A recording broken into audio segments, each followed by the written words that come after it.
श्रीराम. पैशाच्या आसक्तीत राहू नये. कामवासना आणि पैसा ही दोन्ही परमार्थाला विघातक आहेत. पण मला जर कोणी विचारलं की त्यातल्या त्यात जास्त घातक कोणते सांगा, तर मी सांगेन पैसा हा त्यातल्या त्यात परमार्थाला जास्त हानिकारक आहे. पैसा भगवंताची निष्ठा कमी करतो. भगवंताने आपल्याला पैसा दिलाय, तो आपण सत्पात्र आहोत म्हणून का दिलाय? यासाठी भिकाऱ्याला पैसा देताना उगीच वाद घालू नये. तसं करणं म्हणजे काही न करण्याची बुद्धी. एखादा त्यागी मनुष्य सगळं देईल पण स्व देणार नाही. स्व देऊन मग सर्व ठेवलं ना तरी चालेल, पण सर्व देऊन स्व ठेवला तर ते मात्र चालणार नाही. म्हणजेच मी देतो ही भावना राहिली तर सगळं देणं वाया जातं. मुख्य म्हणजे त्यातली वासना गेली पाहिजे, तरच खरं सुख लागतं.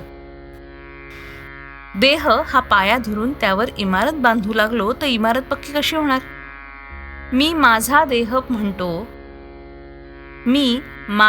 म्हणतो, पण ताप येणं न येणं, इजा होणं न होणं हे आपल्या हातात आहे का? मी माझं रक्षण करीन असं म्हणतो, पण वाटेत ठेच लागून पडल्यावर लोकांनी मला घरी आणावं लागतं. म्हणजे जीवित किती परस्वाधीन आहे. देहाने कितीही कार्य केलं तरी ते कळसाला नाही पोचणार. अभिमानाने केलेलं कार्य कसं कळसाला पोहोचेल? एक भगवत इच्छेने कार्य केलं तरच ते शेवटाला जातं.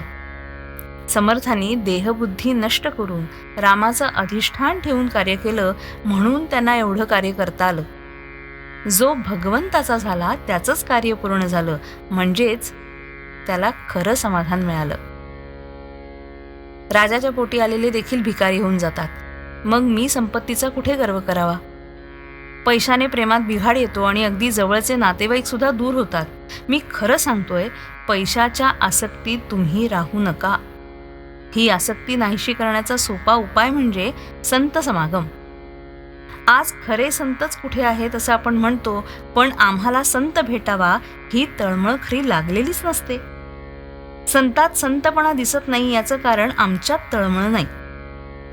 सत्ययुगात जो राम होता तो आजही आहे, पण माझा भावच कमी झाला, त्याला काय करावं? संतांना आपण खोटेपणा देतो, पण माझा भाव शुद्ध नाही हे नाही जाणत.